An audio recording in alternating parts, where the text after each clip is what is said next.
الحمد للہ وکفا والصلاة والسلام علی عبادہ الذین اصطفیٰ اما بعد فقد قال اللہ تعالی فی الکلام المجید والفرقان الحمید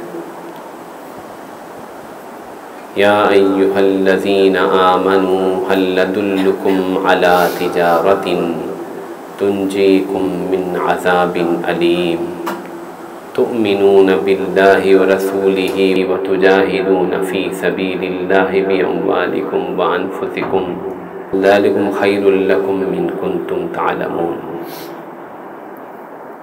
وقال النبی صلی اللہ علیہ وسلم من مات ولم یغزو ولم یحدث نفسہ بہ مات علی شعبۃ من النفاق او کما قال علیہ الصلاۃ والسلام۔ اللہم صلی علی سیدنا محمد وعلی آل سیدنا محمد وبارک وسلم۔ اللہم صلی علی سیدنا محمد وعلی آل سیدنا محمد وبارک وسلم۔ اللہ جل جلالہ نے انسانوں کی دو ہی قسمیں پیدا کی ہیں، وَالَّذِي خَلَقَكُمْ فَمِنْكُمْ كَافِرٌ وَمِنْكُمْ مُؤْمِنٌ۔ ارشاد فرمایا وہ ذات ہے جس نے تمہیں پیدا کیا، پس تم میں سے بعض مومن ہیں اور بعض کافر ہیں۔ بعض کافر ہیں یعنی اللہ کے نافرمان ہیں، اللہ کو نہیں مانتے، ایمان کا اظہار نہیں کرتے، کفر کرتے ہیں، اور بعض مومن ہیں، اللہ کی ذات پر، توحید پر، پیغمبروں پر، کتابوں پر ایمان لاتے ہیں اور اس کے مطابق اپنی زندگی گزارنے کی کوشش کرتے ہیں۔ یہ دو ہی طبقے ہیں، یہ وہ تقسیم ہے جو آسمان والے نے کی ہے۔ چنانچہ فرمایا رسول اللہ صلی اللہ علیہ وسلم نے الشرک ملت واحدہ، شرک سب ایک ملت ہے، ایک قوم کی مانند ہے۔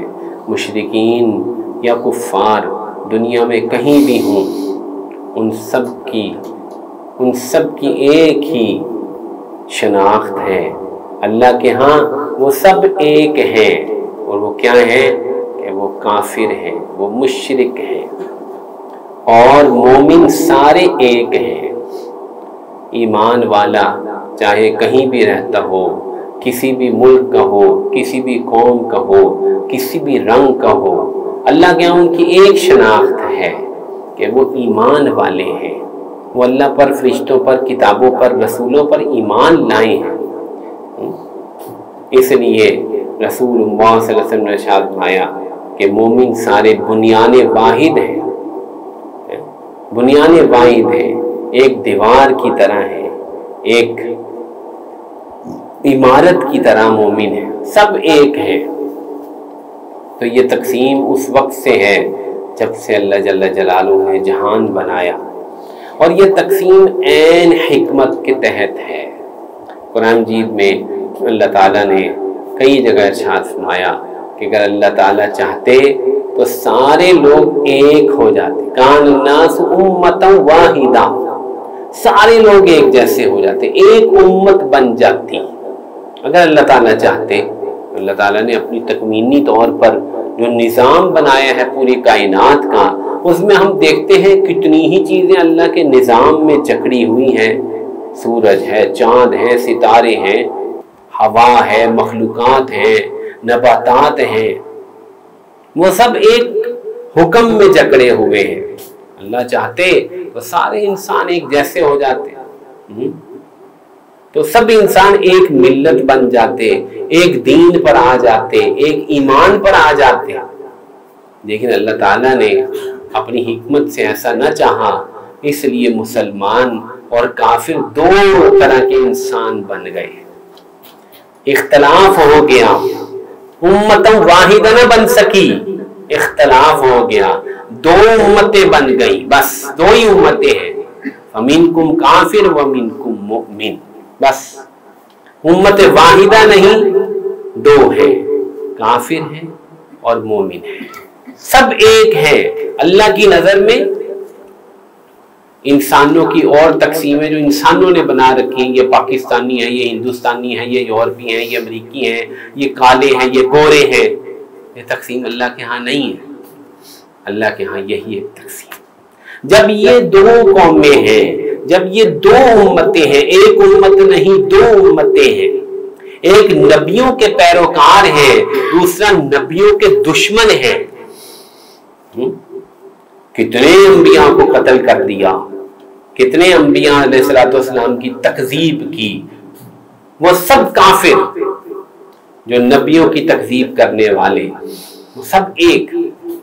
اور یہ جب دو امتیں ہیں تو ان دونوں کا آپس میں ٹکراؤ ہے، یہ دونوں ایک ہو نہیں سکتے، یہ دونوں کبھی مل نہیں سکتے۔ رسول اللہ صلی اللہ علیہ وسلم پر جو قرآن نازل ہوا، اس نے توحید کی کتنی دعوت دی، شرک کی کتنی مذمت کی، دلائل کے انبار لگا دیے، معجزات دکھائے گئے، اور اس سے پہلے بھی جتنے نبی آئے کیا کیا عجیب عجیب معجزات دکھائے گئے۔ موسیٰ علیہ السلام نے فرعون کو کیا کچھ نہیں دکھا دیا۔ آپ ذرا غور کیجئے، ایک لاٹھی یہاں رکھی ہو اور وہ ایک دم سے سانپ بن جائے اور چلنے لگے، تو یہ تو عقل میں آنے والی بات نہیں۔ ایک آدمی اپنا ہاتھ ایسے بغل سے نکالے اور وہ ایسے چمک نکلے، اس کے اندر سے روشنی نکلنے لگے، تو یہ تو عقل میں آنے والی بات نہیں۔ لیکن وہ نہ مانا، اس نے انکار کیا، اس نے مقابلہ کیا، یہاں تک کہ پہلے وہ صرف نبی کے مقابلے میں جادوگروں کو لے کر آیا۔ پہلا اس نے پوری قوم کو یہ دھوکہ دیا کہ یہ بڑے بڑے جادو ہیں، ساحر مبین ہیں، یہ اپنے جادو کے زور سے تمہیں اس ملک مصر سے بے دخل کرنا چاہتے ہیں۔ چنانچہ اس کے سرداروں نے، اس کے بڑے بڑے وزیروں مشیروں نے کہا کہ آپ کیا کریں گے؟ کہا اس کو مہلت دیتے ہیں، مقابلہ کروائیں گے۔ نبی کے مقابلے میں کس کو لا رہا ہے؟ جادوگروں کو، ساحروں کو۔ یا تو کبھی کل جو قرآن کہتا ہے سحار علیم، کہ بڑے بڑے علم والے سحار لے آؤ۔ اور پھر ایک مقابلے کا دن مقرر کیا، سب لوگوں کو جمع کیا اور معجزے کا مقابلہ جادو سے کرنے کی کوشش کی، بہت بری طرح سے ناکام ہوا۔ آپ اندازہ لگائیے کتنے ہی بیسیوں سینکڑوں جادوگر ہوں گے، انہوں نے کتنی زیادہ رسیاں پھینکی ہوں گی، لاٹھیاں پھینکی ہوں گی، جو جادو کے زور سے سانپ لگ رہی تھی۔ ایک ہی موسیٰ علیہ السلام کے اژدہے نے ساری کھا لی، سب ختم کر دیا۔ یہ خود ایک بہت بڑا معجزہ تھا۔ اس سے بڑا معجزہ پتہ کیا ہے؟ وہ جادوگر جو کہ چند لمحے پہلے مخالف پارٹی کے طور پہ کھڑے تھے، وہ سارے سجدے میں گر گئے۔ القی السحرۃ ساجدین قالوا آمنا برب العالمین۔ یہ اس سے بڑا معجزہ ہے۔ حق نظر آ گیا، لیکن مقابلہ پھر بھی جاری رہا، وہ پھر بھی نہ مانا، کہنے لگا یہ تمہارا بڑا ہے، لَكَبِيرُكُمُ الَّذِي عَلَّمَكُمُ السِّحْرَ فَلَسَوْفَ تَعْلَمُونَ، یہ تمہارا بڑا ہے، اس نے تمہیں جادو سکھایا ہے، ابھی پھر پتہ چل جائے گا۔ یعنی میں مقابلے پر پھر بھی تیار ہوں۔ آپ دیکھیے موسیٰ علیہ السلام کے ایسے واضح ترین معجزات کے مقابلے میں بھی فرعون نے زمانہ اور فرعون وقت کھڑا ہے اور مقابلے پر تیار ہے۔ چنانچہ وہ پھر پلٹا، پھر اس نے بنی اسرائیل کے بچے قتل کرانے شروع کیے، پھر سختیاں شروع کی، پھر قتل عام شروع کیا، کتنے سینکڑوں ہی بچے قتل کروا دیے۔ اور پھر جب موسیٰ علیہ السلام بالآخر کون کو لے کر نکلے، پھر وہ لاکھوں کی فوج لے کر پھر پیچھے مقابلے پر آ گیا. کہاں جانے کو نہیں دوں گا. پہلے تو مقابلہ ہو رہا تھا، اب تو یہ نکلنا چاہتے ہیں. فَأَسْرِ بِعِبَادِي لَيْلًا إِنَّكُمْ مُتَّبَعُونَ، میرے بندوں کو رات کو لے کر نکلو، لیکن ان کا پیچھا کیا جائے گا. وہ مارنے کے لیے آ گیا، ایک کو بھی نہیں چھوڑیں گے. پھر معجزہ ہوا، ایسا عظیم و شان معجزہ. آپ ذرا تصور کیجئے، آپ میں سے کوئی سمندر میں گیا ہے؟ سمندر دیکھا آپ نے کبھی؟ سمندر کی لہریں دیکھی ہیں؟ سمندر کی گہرائی دیکھی ہے؟ تصور فرمائیے ذرا، اس سمندر کے اندر ایسے ایک دم سے پانی رک جائے اور ایک راستہ بنے. کوئی سائنس وائنس بھی نہیں کر سکتی، یہ کام بہت مشکل ہے. یہ چائنا والے سرنگیں نکالتے نیچے، ایسے پانی کو کھڑا نہیں کر سکتے. سرنگیں تو بہت بن گئی سمندر کے نیچے، لیکن ایسے پانی کو کھڑا کر کے ایک دم سے اندر خشک راستہ نکال دینا، نیچے تو کیچڑ ہونا چاہیے تھا، خشک راستہ نکال دیا میرے رب نے. کیا عجیب شان ہوگی. وہ ایسے راستوں میں نکل گئے، پھر بھی مقابلے سے باز نہ آیا، غرق ہو گیا. یہ حق اور باطل کا مقابلہ، یہ چونکہ کفر اور ایمان کا مقابلہ ہے. کافر کسی صورت نہیں مانے گا، کسی صورت نہیں مانے گا، چاہے پیغمبری معجزات دکھا دیے جائیں، دلائل دکھا دیے جائیں. رسول اللہ صلی اللہ علیہ وسلم نے جو قرآن پیش کیا وہ معجز تھا، ایک آیت نہیں بنا سکے، مقابلہ نہیں کر سکے قرآن کا. ایک قرآن لے آؤ، ایک سورت لے آؤ، لیکن مقابلہ کیا ہے میدان میں. بہت ظلم کیا، حبشہ نکل گئے. آپ علیہ السلام کو ہجرت کا حکم نہیں تھا، نہ آپ بھی چلے جاتے، آپ کو تو وہیں رہنے کا حکم تھا. یہ لوگ حبشہ نکل گئے، انہوں نے مکمل پیچھا کیا، لیکن یہ لوگ کشتی میں جا چکے تھے، وہ جانے نہیں دینا چاہتے تھے. موسیٰ علیہ السلام کو جب فرعون جانے نہیں دیتا تھا تو ان صحابہ کو کیسے وہ جانے دیتے؟ نہیں جانے دیتے تھے، لیکن یہ نکل گئے. پھر جب ہجرت کا حکم ہوا، انہوں نے کتنی رکاوٹ ڈالی. 3 دن تک رسول اللہ صلی اللہ علیہ وسلم غار ثور میں رہے. انہوں نے چاروں طرف جاسوسوں کا جال بچھا دیا. جو محمد صلی اللہ علیہ وسلم کا سر لائے گا 100 اونٹ دیں گے. اور آپ علیہ السلام مدینہ پہنچ گئے. اب پھر مقابلہ شروع ہوا ہے. نبی الملاحم، جنگوں کا نبی ہے، یہ جنگوں کا نبی ہے. یہ ایسا کمانڈر نبی پوری دنیا نے نہیں دیکھا. کون سا کمانڈر ہے دنیا کا جس نے 27 جنگیں لڑی ہوں؟ بتاؤ، ہے کوئی پاکستان کی تاریخ میں، ہندوستان کی تاریخ میں، پوری دنیا کی تاریخ میں کوئی دکھا دو. صلاح الدین ایوبی نے بھی 27 جنگیں نہیں لڑی ہوگی، بہت بڑا کمانڈر گزرا ہے. 27 غزوے تو خود لڑے ہیں، 56 یا 58 کے اوپر فوج بھیجی ہے.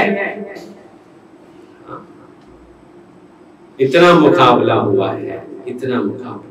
حق اور باطل، کفر اور اسلام، کفر اور ایمان، یہ آگ اور پانی ہے. یہ مقابلہ ہوئے بغیر رہ ہی نہیں سکتا. جب سے دنیا بنی ہے یہ مقابلہ جاری ہے اور یہ جنگ جاری ہے. وَأَنزَلْنَا الْحَدِيدَ فِيهِ بَأْسٌ شَدِيدٌ وَمَنَافِعُ لِلنَّاسِ.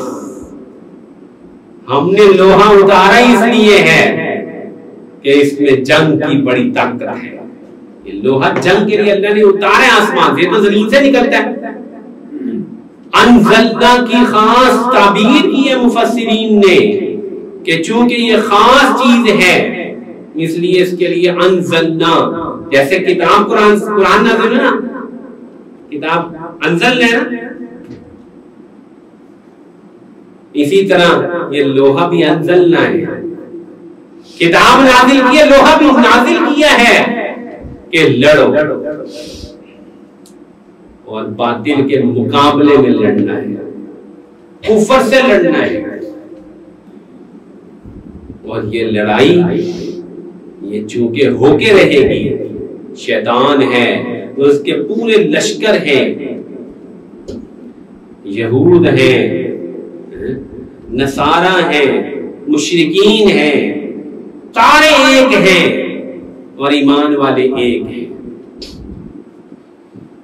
لیکن آج مسئلہ کیا ہے؟ ایمان والے ایک نہیں ہیں، وہ سب ابھی بھی ایک ہیں، سب ایک ہیں، وہ ڈرتے نہیں، ان کو کوئی مصلحت سمجھ میں نہیں آتی،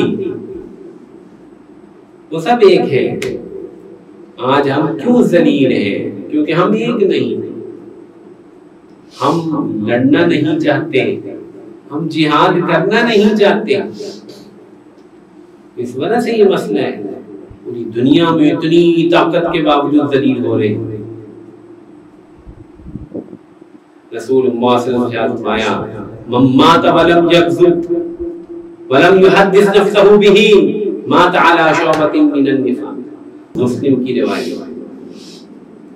جو اس حال میں مر گیا، کبھی جہاد کیا نہیں، کبھی اس کے دل نے اس کے نفس نے کبھی سوچا بھی نہیں کہ مجھے یہ بھی کرنا چاہیے، نفاق کے شعبے پر مرا۔ منافقین وہی تھے جو لڑنا نہیں چاہتے، جو حق کی خاطر جان دینے کا جذبہ نہیں رکھتے تھے، جو حق کی خاطر مال لگانے کا جذبہ نہیں رکھتے تھے، جو موت سے شدید ڈرتے تھے، جو کہتے تھے جان ہے تو جہان ہے، جان ہے تو جہان ہے، جن کا زندگی کا مقصد یہ تھا۔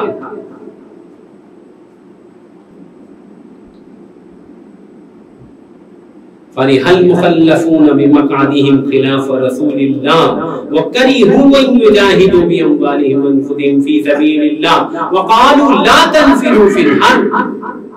ان کا مقولہ ہے پیچھے رہ جانے والے بڑے خوش ہو رہے ہیں، اس بات سے سخت ناپسند کرتے ہیں کہ وہ اللہ کے راستے میں جہاد کرے جان و مال کے ساتھ۔ حق کا غلبہ ان کو مطلوب نہیں، ان کو تو جان بچانے مطلوب ہے۔ وقالوا لا تنفروا فی الحر، کہتے گرمی بڑی زیادہ ہے، باہر نہ جانا، گرمی بہت ہے۔ جو گرمی سے بچتا ہو وہ کیا بچانا چاہتا ہے؟ جان بچانا چاہتا ہے۔ تو یہ منافقت ہے، یہ نفاق کا ایک شعبہ ہے کہ آدمی کا دل وہ اسلام کے غلبے، اسلام اور دین اور ایمان کی نصرت اور مدد، اس کے لیے جان مال لگانے کے جذبے سے خالی ہو، اس میں غیرت ایمانی نہ ہو کہ اچھا ٹھیک، اتنے ٹھنڈے مسلمان جن کو ٹھنڈا کر دیا گیا ہے، دجالی میڈیا نے ان کو وہ سکیمیں لگا رکھی ہیں کہ مسلمان بالکل ایمان سے اور غیرت سے خالی ہو چکا ہے، جذبہ جہاد ختم، مسلمانوں کے غلبے کا شوق ختم، دین مٹرائن ختم، کوئی پرابلم نہیں، ہوتا ہے جو ہونے دو، مرتے ہیں مسلمان مرنے دو۔ میرے بھائیوں، یہ رسول اللہ صلی اللہ علیہ وسلم نے جو لوگ تیار کیے تھے، جو اصحاب رسول بنائے تھے، وہ ایسے گرم تھے، ایسے ان کا خون گرم تھا کہ وہ اس چیز کو برداشت نہیں کر سکتے تھے کہ کفر کے مقابلے میں اسلام نیچے ہو جائے۔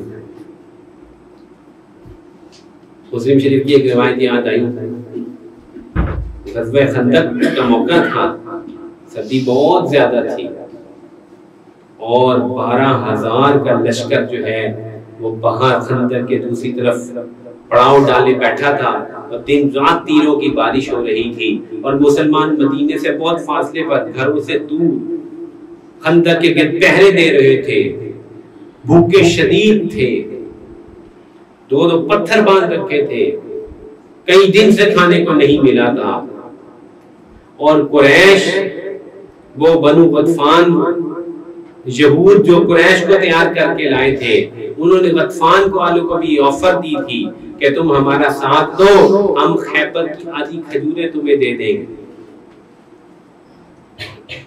تو رسول اللہ صلی اللہ علیہ وسلم نے دو سعدین کو بلایا، سعد بن عبادہ اور سعد بن معاذ، سید الاوس و سید الخزرج، اور ان کو کہا کہ میری رائے میں یہ کہتا ہوں کہ ہم جو ہے مدینے کی آدھی کھجور جو ہے وہ غطفان والوں کو آفر کر دیں تاکہ یہ چلے جائیں اور قریش کی اور یہود کی ہمت ٹوٹ جائے۔ یہ وہ جانثار ہیں جو آنکھ کا اشارہ سمجھتے ہیں، لیکن یہاں ان کی بات سنیے، کہا اللہ کے نبی یہ حکم ہے یا رائے ہے؟ کہا نہیں یہ میری رائے ہے۔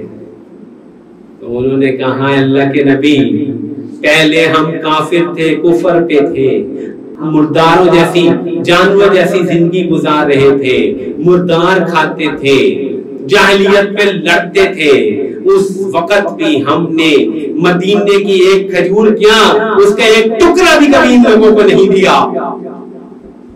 آج ہم مسلمان ہیں، اللہ نے ہمیں آپ کی وجہ سے ایمان دیا ہے، اگر یہ حکم نہیں ہے تو ہماری غیرت یہ گوارا نہیں کرتی کہ ہم ان کو آدھی کھجور تو کیا ایک کھجور بھی نہیں دیں گے، ہم آخری قطرے تک ان کے لڑیں گے۔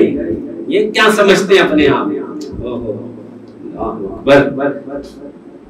رسول اللہ صلی اللہ علیہ وسلم کو جو ہے وہ آگے سے فدویانہ اور خادمانہ طور پہ اپنی بات عرض کی جا رہی ہے کہ نہیں ہم یہ غیرت ہے ہماری، ہم نہیں دے سکتے ان کو۔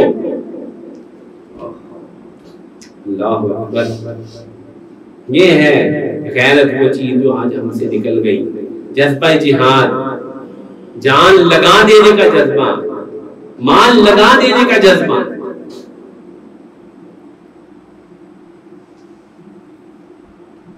رسول اللہ صلی اللہ علیہ وسلم بڑے خوش ہو گئے۔ تو اسی طرح کا واقعہ بدر میں بھی پیش آیا۔ بدر 140 کلومیٹر دور ہے اور صرف قافلہ روکنے جا رہے تھے، وہاں جا کے پتہ چلا کہ قافلہ تو نکل گیا ہے، لشکر سامنے آ رہا ہے۔ مدینہ کی بہت آبادی تھی لیکن صرف 313 گئے تھے، تلواریں تو صرف 2 تھی ان کے پاس، ہتھیار تو تھے ہی نہیں، جوتیوں بھی نہیں تھی، زرہیں اور نیزے اور جو ہے ڈھالنے والے کا کوئی تصور ہی نہیں تھا، اور ایسا نہیں تھا کہ ان کے گھر اس سے خالی تھے، ان کو اندازہ نہیں تھا، اس لیے وہ اتنے ہتھیار میں کم تھے۔ تو آپ نے فرمایا کیا کرتے ہو، کیا کہتے ہو، اب کیا کریں، کیا کریں؟ تو قریشیوں میں سے، مہاجرین میں سے ایک نے تقریر کی، دوسرے نے تقریر کی، لیکن زیادہ لوگ انصاری تھے۔ آپ ان کی طرف دیکھ رہے تھے، مقداد بن اسود کھڑے ہو گئے، کہا اللہ کے نبی آپ کا روح سخن ہماری طرف ہے، آپ ہم سے جاننا چاہتے ہیں کہ ہم کیا کہتے ہیں؟ ہم یہ کہتے ہیں کہ ہم بنی اسرائیل نہیں جو یہ کہیں کہ جاؤ موسیٰ اذهب انت وربک فقاتلا، جاؤ تم اور تمہارا خدا لڑو، انا ہاہنا قاعدون، ہم تو یہی بیٹھے ہیں، ہم وہ نہیں، ہم تو آپ کے آگے بھی لڑیں گے، پیچھے بھی لڑیں گے، دائیں بھی لڑیں گے، بائیں بھی لڑیں گے، آپ حکم دیں گے تو ہم برق الغماد جو کہ یمن کا آخری کنارہ ہے وہاں تک چلے جائیں گے، اونٹیاں ہماری دبلی ہو جائیں گی، ہم جان دے دیں گے۔ بہت مسرت ہوئی، بہت مسرت ہوئی۔ ابن مسعود فرمایا کرتے تھے میری ساری زندگی کے عمل لے لیے جائیں، مقداد کی ایک تقریر ہی مجھے دے دی جائے، میری نجات کے لیے کافی ہے۔ میرے بھائیوں، آج ہم اس جذبے سے خالی ہیں، غیرت ختم ہو چکی ہے۔ یہ غیرت ہوتی ہے، دینی غیرت، حمیت، یہ ختم ہو چکی ہے۔ خدا کی قسم، اور سب سے بڑا مسئلہ یہی ہے، اندر غیرت نہیں ہے۔ وہ غیرت آہستہ آہستہ مرتی ہے، مرتے مرتے مرتی ہے۔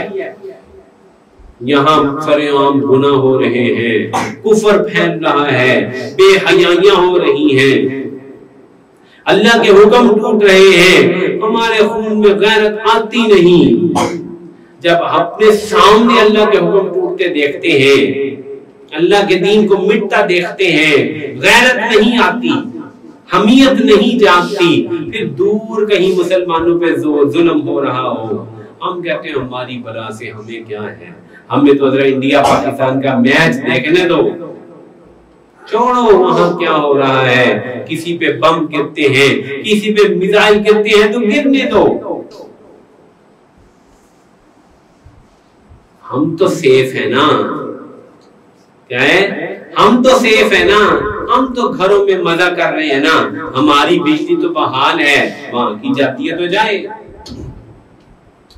ہمارا پانی آ رہا ہے، ٹوٹیاں کھولو پانی نکل رہا ہے، ہمارا نیٹ چل رہا ہے، ہم بڑے پرسکون ہیں۔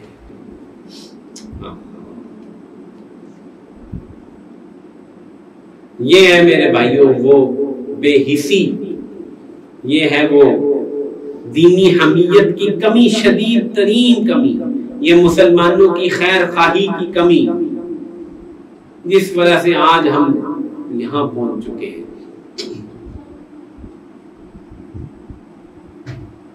کسی نے مجھے کہا اب ہم کیا کر سکتے ہیں، بتاؤ کیا کریں؟ یہاں سے جہاز پہ بیٹھ کے ادھر تو نہیں جا سکتے نا، تو ہم بھی سمجھتے ہیں ایسا نہیں ہو سکتا، وہاں تو امداد نہیں پہنچنے دی جا رہی، آپ کیسے جاؤ گے؟ ہم کیا کر سکتے ہیں؟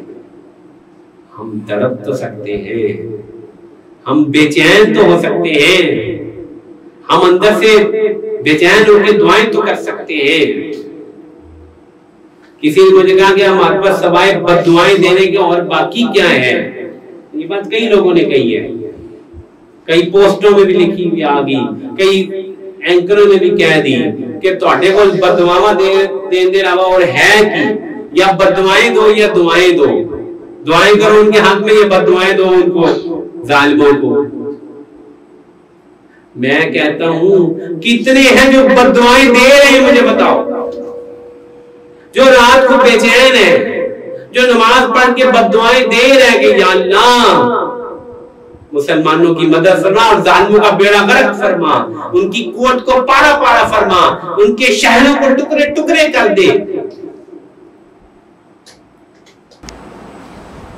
یہ دعا ہم کہاں مانگتے ہیں؟ تو فرصت ہی نہیں، ہماری تو مسجدوں سے قنوت نازلہ پڑھی جانا تو دور کی بات ہے، چلو قنوت نازلہ کا ترجمہ ہی کر دو یار، دعاؤں میں یہی کہا جا رہا ہے، فَدْرِكْ جَمْعَهُمْ، اللہ ان کی جمعیت کو پارا پارا کرے، وَشَدِّدْ شَمْلَهُمْ، ان کے جو مرکزیت ہے اس کو توڑ دے، وَخَرِّقْ بُنْيَانَهُمْ، اللہ ان کی عمارتوں کو خراب کر دے۔ دعائیں کی ہیں رسول پاک سے، تو ہم کہاں یہ دعا کر رہے ہیں؟ تو ہم تو یہ دعا جانتے ہی نہیں۔ بد دعائیں کرنے والے کتنے ہیں مجھے بتاؤ؟ کوئی بھی نہیں۔ سارے مل کے بد دعائیں کرے تو کچھ ہو جائے، کہتے ہیں کچھ نہیں ہوگا، تو چلو یار ہم کر تو لیں، میرا مولا تو دیکھ رہا ہے ہوگا یا نہیں ہوگا۔ تو نے کیا کیا؟ تو تڑپا کی نہیں تڑپا؟ تو نے بد دعا کی ظالموں کے لیے نہیں کی؟ رسول پاک صلی اللہ علیہ وسلم نے ایک مہینہ قنوت نازلہ پڑھی، کوئی یہ نہ سمجھے کہ میں اپنی بات سے ہی بات کر رہا ہوں، رسول پاک صلی اللہ علیہ وسلم نے ایک مہینہ قنوت نازلہ پڑھی، رعل اور زکمان اور اسیہ پہ، جنہوں نے بیر مونا میں بہت سارے اصحاب کو شہید کر دیا، لعنت کی ان پر، لعنت کی ان پر، ان کے لیے قحط کی بد دعا کی، کسنی یوسف، جیسے یوسف علیہ السلام کے مملکت میں 7 سال کا قحط ہوا، 7 سال کی قحط کی دعا کی ان کے لیے۔ خندق میں جب عصر قضا ہو گئی، مسلم بخاری اٹھا کے دیکھ لیجئے، اللہ کے نبی فرماتے ہیں اے اللہ ان مشرکین نے ہماری صلاۃ وسطی ضائع کر دی، ملع اللہ بیوتہم وقبورہم نارا، اللہ ان کے قبروں ان کے گھروں کو آگ سے بھر دے۔ آپ کہیں گے یہ تو رحمت للعالمین ہے بھائی، یہ تو رحمت للعالمین ہے، رحمت للعالمین کیا کہہ رہی ہے؟ اللہ ان کی قبروں کو ان کو گھروں کو آگ سے بھر دے۔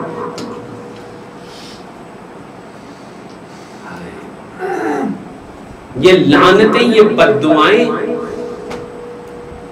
یہ قحط کی بددعا، یہ پارا پارا ہو جانے کی بددعا، یہ ان کے اوپر اللہ کا عذاب اترنے کی بددعا، یہ رسول اللہ صلی اللہ علیہ وسلم نے فرمائی ہے۔ یہ نہ کہو کہ بددعائیں کرنے سے کیا ہوگا، کرو، نبی کی سنت سمجھ کے کرو۔ اور جو وہ وہاں پر جو حضرات ابو بصیر اور ابو جندل وغیرہ جو قید تھے مسلمانوں کے مظلوم، ابھی مسلمان کچھ نہیں کر رہے، ان کے لیے دعائیں کر رہے ہیں، اللہم انجل ولید ابن ولید وعیاش ابن ربیعہ، مسلم اٹھا کے دیکھو، اللہ ان کو نجات دے دے، اللہ ان کو انعام لے لے کے دعائیں کر رہے ہیں۔ دعائیں کرنا اور بددعائیں کرنا یہ مسنون عمل ہے۔ چلو یہ تو کر لیں، ہم کیا کر سکتے ہیں، لڑنے نہیں جا سکتے، دوسری بات لڑنے کی نیت کر سکتے ہیں۔ لا ہجرت بعد الفتح ولکن جہاد جہاد ونیت، رواہ البخاری۔ اللہ کے نبی فرمائے ہجرت تو ختم ہو گئی، جہاد باقی ہے، اور جہاد نہیں تو اس کی نیت باقی ہے۔ تیسری روایت میں نے آپ کے سامنے پڑھی ہے، من مات ولم یغزو، جو اس حال میں مرا کہ نہ وہ لڑا، ولم یحدث نفسہ بہ، نہ اس کے دل میں کبھی لڑنے کا مرنے کا خیال آیا، خیال ہی نہیں آیا، انہیں شوق ہی کبھی نہیں ہویا۔ وہ کہتا ہے جی میں آتا تو ہے کہ شہید ہو جاؤں، پر سنا ہے ظالم جانی سے مار دیتے ہیں، بچو بچو، تو یہ نفاق ہی تو ہے۔ مات علی شعبۃ من النفاق، نیت، تڑپ، اللہ یہ کیا اس کا مطلب ہے؟ یحدث بھی، یحدث نفسہ بھی کا مطلب سمجھ لیجئے، یحدث نفسہ بھی کا مطلب یہ ہے کہ اس نے دل میں تمنا کی کہ اے کاش مجھے یہ قدرت ہو کہ میں جاؤں اور لڑوں، میں شہادت پاؤں۔ ان نے دوسروں کو ترغیب دی کہ جاؤ، تم بھی جاؤ، آؤ لڑیں، آؤ اللہ کے راستے میں چلیں، آؤ جہاد کی نیت کریں۔ یہ ہے یحدث نفسہ بھی، سمجھ آ رہی بات کی؟ یحدث کا کیا مطلب؟ نفس نے بات کی، نفس نے تمنا کی، نفس نے تمنا کی، نفس نے چاہا کہ وہ صورت بن جاتی، میں بھی چلا جاتا، میں بھی لڑتا، میں بھی ان کے ساتھ کندھا ملا کر کندھا کھڑا ہو جاتا۔ کتنی اہم بات ہے کہ ہم وہ چیزیں بھی نہیں کر پا رہے جن کے بارے میں رسول پاک صلی اللہ علیہ وسلم کی صاف صاف سنتیں ثابت ہیں، قنوت نازلہ ہے، دعائیں ہیں، اپنے نفس میں جہاد کی تمنا ہے، مومنین کے لیے دعائیں ہیں، مالی امداد ہے، وہ کر سکتے ہیں۔ خود نہیں جا سکتے، مال وہاں پہنچ جاتا ہے جہاں انسان خود نہیں پہنچ پاتا، دنیا میں دیکھا ہے۔ تو یہ وہ کام ہے جو مسلمان اگر مل کے کرے، آواز بلند کرے، دعائیں کریں، راتوں کو اٹھ کے اللہ سے مانگیں، اللہ تعالیٰ قادر ہے اس بات پہ کہ اس حال کو پلٹ دے۔ لیکن زوال کی وجہ کیا ہے؟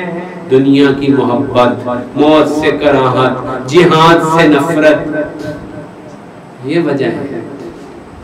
فرمایا ایک وقت آئے گا کہ قومیں تم پر ایسے ٹوٹ پڑیں گی جیسے بھوکے ایک دوسرے کو کھانے پر بلاتے ہیں۔ دیکھیں کبھی پنجاب وغیرہ کے ولیمے میں جب کھانا کھلتا ہے تو کیسے بھوکے ٹوٹتے ہیں، عجیب منظر ہوتا ہے وہاں پہ ان کے ٹوٹنے کا۔ کہا اللہ کے نبی کیا ہم بہت کم ہوں گے؟ کہا نہیں، تم تو بہت زیادہ ہوگے۔ کہا پھر کیا ہوگا؟ کہا تمہارے دلوں میں وہن پیدا ہو چکا ہوگا. قیل ومل وہن یا رسول اللہ، یہ وہن کیا چیز ہے؟ قال حب الدنیا وکراہیت الموت، دنیا کی محبت بہت زیادہ اور موت سے ناپسندیدگی، کراہت، مرنا ہی نہیں چاہتا مسلمان. یہ آج کی سٹیٹ ہے، یہ آج کی حالت ہے. یہ جہاد کو ترک کر دینا، جہاد کی تمنا بھی نہ کرنا، یہ آج کے زوال کی سب سے بڑی وجہ ہے.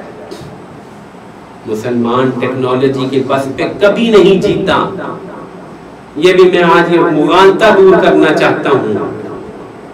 سمجھ لیجئے ذرا، ہر جگہ ٹیکنالوجی کا مسئلہ ہے. ہم کہتے ہیں ٹیکنالوجی نہیں ہمارے پاس لیٹسٹ ہتھیار نہیں، ہمارے پاس لیٹسٹ لیزر ٹیکنالوجی نہیں، فلاں نہیں. میرے بھائیوں، یہ کبھی بھی نہیں ہوتی. اگر مسلمان ٹیکنالوجی کے بس پہ جیتتا ہو تو اللہ کی مدد تو پھر گئی، اس کی تو پھر کوئی ویلیو ہی ختم ہو گئی. جب ٹیکنالوجی کی بنیاد پہ لڑائی ہو اور پلے کی ٹیکنالوجی ہم پلہ ہو تو مسلمان جو جیتیں گے، ایمان والے جو غلبہ پائیں گے، وہ کہیں گے نا ہمارے پاس بھی لیٹسٹ ٹیکنالوجی تھی. نا نا نا نا، کتب اللہ لأغلبن انا ورسلی، اللہ تعالیٰ فرماتے ہیں میں نے لکھ دیا کہ میں اور میرے رسول غالب رہیں گے. یہ غلبہ اللہ کی طرف سے ہوتا ہے. اس لیے ایمان والوں کے غلبے کے پیچھے کبھی بھی ٹیکنالوجی نہیں ہوتی. یاد رکھنا، ٹیکنالوجی ہوتی ہی نہیں ہے. بدر، آپ سن تو لو بدر کے کیا حالات ہیں. اس وقت بدر کی جو ٹیکنالوجی تھی وہ تلواریں تھی نا، نیزے تھے نا، ڈھالیں تھی، زرہیں تھی. وہ کہاں تھی؟ بتاؤ کیا تھا ان کے پاس؟ کوئی ٹیکنالوجی نہیں تھی ان کے پاس، صرف ایمان تھا. صرف رات میرا رسول ساری رات گریا کرتا رہا اور صبح جو ہے ان کی لاشیں گر رہی تھی. ہمسایہ ملک میں دیکھ لو، 57 ملک لڑ رہے تھے. کوئی ٹیکنالوجی تھی؟ بتاؤ کوئی ٹیکنالوجی تھی؟ کچھ بھی نہیں. ٹیکنالوجی کا نام نہیں تھا وہاں پر. ہوتی ہی نہیں ٹیکنالوجی ایمان والوں کے ساتھ. ٹیکنالوجی نہیں ہوتی، اللہ کی مدد ہوتی ہے. فرشتے اترتے ہیں، آسمان سے مدد آتی ہے. بدر میں وعدہ کر لیا گیا کہ 3000 فرشتے ہم نازل کر دیں گے. بلا ان تصبروا وتتقوا ويأتوكم من فورهم هذا يمددكم ربكم بخمسة آلاف من الملائكة مسومين. فرمایا اگر تم جمے رہے اور انہوں نے اچانک سے حملہ کر دیا تو ہم 5000 فرشتے بھیج دیں گے. فرشتے جو ہیں کون سی ٹیکنالوجی ہے بتاؤ؟ روحانی ٹیکنالوجی. باطنی ٹیکنالوجی مسلمانوں کے ساتھ ہوتی ہے، ظاہری ٹیکنالوجی کفار کے ساتھ ہوتی ہے. یہی تو میرے بھائی سارا مسئلہ ہے. یہی مسئلہ تو سمجھ نہیں آ رہا ہمارے بڑے بڑے لوگوں کو. وہ کہتے ہیں یہ پاگل پن ہے، یہ فلاں ہے. یہ مقابلہ، یہ تقابل ٹیکنالوجیوں کا غلط ہے. پوری تاریخ اٹھا کے دیکھ لو، پوری تاریخ اٹھا کے دیکھو. طالوت جب نکلے تھے، دوسرا پارہ آخری رقم، طالوت جب نکلے تھے جالوت سے لڑنے تو ان کے ساتھ بھی 313 تھے. اور جالوت جو ہے وہ پورے کا پورا لوہا میں غرق تھا. داؤد علیہ السلام نے اپنی خلیل سے ایک پتھر مارا تھا، صرف یہی جگہ نظر آ رہی تھی. یہ پتھر یہاں سے آر پار ہو گیا تھا، وہ مر گیا تھا. بس غلیل بھی کی ٹیکنالوجی ہوتی ہے. بتاؤ، غلیل ٹیکنالوجی نہیں ہوتی، پیچھے فرشتے کا ہاتھ ہوتا ہے. بس ورنہ کوئی پتھر بھی پیشانی سے آر پار ہوا ہے کبھی؟ دیکھو، تم سوچو ذرا. ٹیکنالوجی کا مسئلہ نہیں ہے، مسئلہ ہے اللہ کی مدد اور نصرت کا، اس کی یقین کا.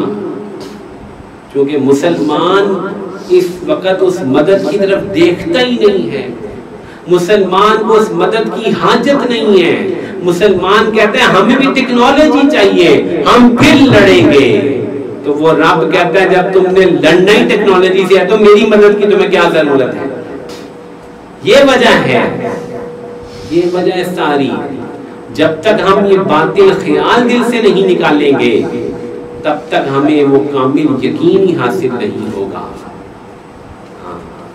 فضائے بدر پیدا کر، اقبال کہتا ہے فضائے بدر پیدا کر، اتر تکتے ہیں فرشتے آج بھی کتار در کتار. جی فضائے بدر پیدا کرنے کی ضرورت ہے. وہ ایمان، وہ تقوی، وہ توکل، وہ ذکر چاہیے، وہ موت سے بے خوفی اور وہ جذبہ چاہیے کہ اللہ کا دین غالب ہوگا. بس ہماری جان جاتی ہے تو جائے. ابو بکر صدیق نے فرمایا اَيَنْقُصُ الدِّينُ وَأَنَا حَيٌّ، دین کم ہو جائے میں زندہ رہوں یہ نہیں ہو سکتا. پھر آسمان سے ایسے مددیں اترا کرتی ہیں.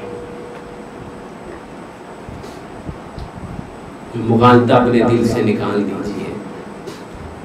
مدد اللہ نے کرنی ہے، اور جب اللہ کی مدد آئے گی غلبہ 100% ہوگا، غلبہ 100% ہوگا. اور شریعت اور سنت کی پیروی کی وجہ سے مدد آئے گی. یہ دوسرا اہم ترین اصول ہے. اگر رسول اللہ صلی اللہ علیہ وسلم کی سنت کو چھوڑ دیا گیا، آپ کے حکم کو چھوڑ دیا گیا، چاہے وہ کوئی بھی ہو، چاہے وہ کوئی بھی ہو، کتنا ہی بڑا اللہ والا ہو، کتنا ہی بڑا کمانڈر ہو، اگر رسول اللہ صلی اللہ علیہ وسلم کی سنت کو چھوڑ دیا گیا، خلاف ورزی سنت کی کر دی گئی، مدد نہیں آئے گی. ایک مسواک چھوڑ دی تھی انہوں نے، فتح نہیں ہوتا تھا. بڑا مشہور واقعہ ہے. انہوں نے کہا کیا سنت چھوٹی ہے؟ کہا مسواک. کہا لاؤ سارے مسواک کرو. وہ سارے مسواک کر رہے ہیں، ادھر دلوں پہ روک پڑا ہے کہ آج تو مسلمان ہمیں کچا کھا جائیں گے. وہ ویسے ہی ڈر گئے اور فتح ہو گئی. ہاں یہاں ہم بڑی بڑی سنتیں توڑ دیں اور پھر کہیں کہ فتح ہو جائے گی، نہیں ہوگی. ٹیکنالوجی کی بس پہ نہیں، ایمان کی بنیاد پر اور شریعت اور سنت کی کامل پیروی کی بنیاد پر اہل ایمان کو فتح ہوگی. اور کفر جب بھی لڑے گا اس کے پیچھے شیطان ہوگا. کفر جب بھی لڑے گا اس کے پیچھے شیطان ہوگا. وَإِذْ زَيَّنَ لَهُمُ الشَّيْطَانُ أَعْمَالَهُمْ وَقَالَ لَا غَالِبَ لَكُمْ الْيَوْمَ مِنَ النَّاسِ وَإِنِّي جَارٌ لَكُمْ. بدر میں شیطان نے کہا کہ تم گھبراؤ نہیں، آج کوئی تم پہ غالب نہیں آئے گا، میں تمہارے ساتھ ہوں. یہ شیطان کا قول ہے جو قرآن نے نقل کیا.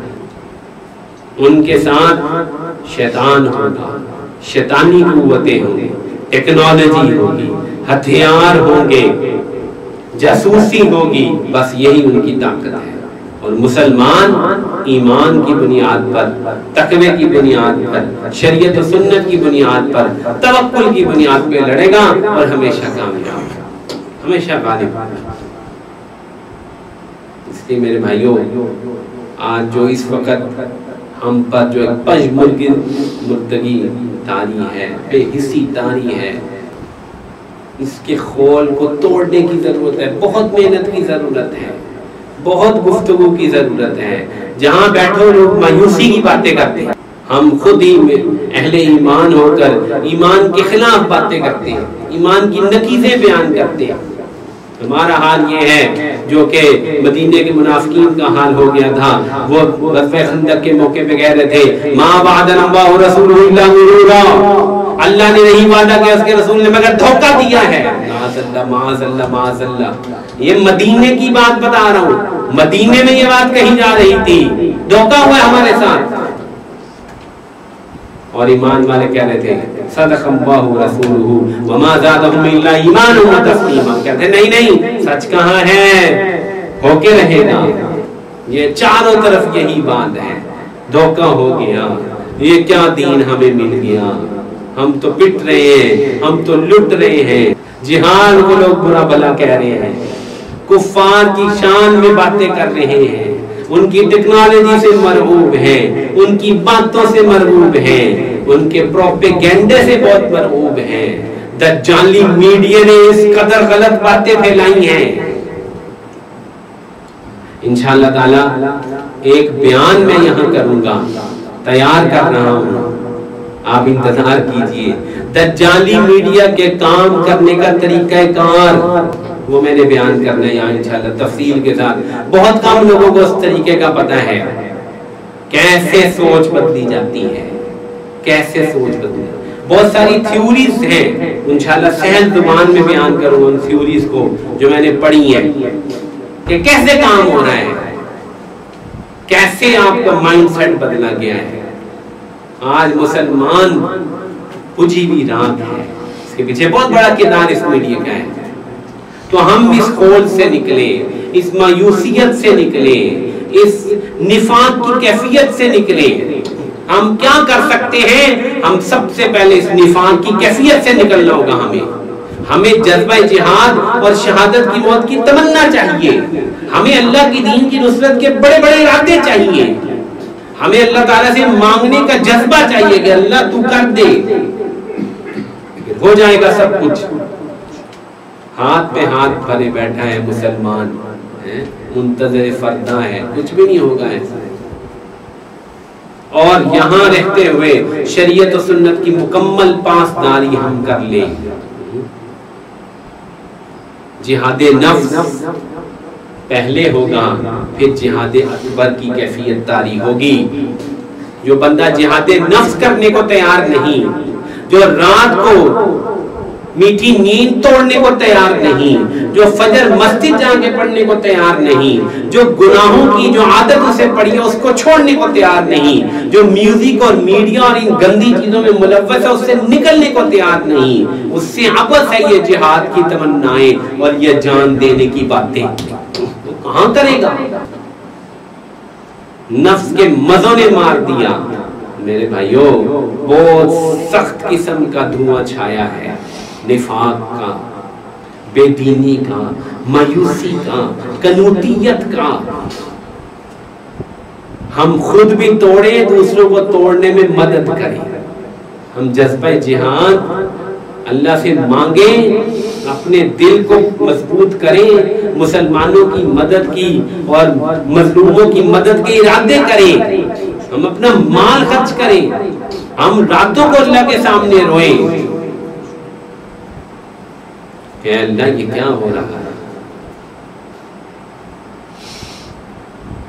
اللہ اکبر، یہ کیا ہو رہا ہے۔ آنسوؤں اور آہوں کی روداد سن، رب کونین میری بھی فریاد سن۔ رب کونین یہ مشہور نظم ہے، کبھی ہم یہی رات کو اٹھ کے اللہ کے سامنے گڑگڑائیں، آنسوؤں اور آہوں کی روداد سن۔ اور میں کہتا ہوتا ہوں اس کی جگہ پہ رب کعبہ میری بھی فریاد سن۔ رب کونین نہیں، رب کعبہ میں کہتا ہوں، رب کعبہ میری بھی فریاد سن۔ پوری امت کی فریاد ہے، پوری امت جب یہ فریاد کرے گی ضرور اللہ تعالیٰ کی مدد نازل ہوگی، فرشتے نازل ہوں گے۔ اللہ تعالیٰ ہمیں وہ جذبہ جہاد نصیب فرمائے۔ یہ جو زوال کی ایک عجیب اس وقت ایک لہر طاری ہے، اللہ اس کو دور فرمائے۔ مسلمانوں کو اللہ وہ حکمران، وہ لیڈر اور وہ افراد دے جو مسلمانوں کے زوال کو اللہ کے حکم سے عروج میں بدل دیں۔ وآخر دعوانا ان الحمد للہ رب العالمین۔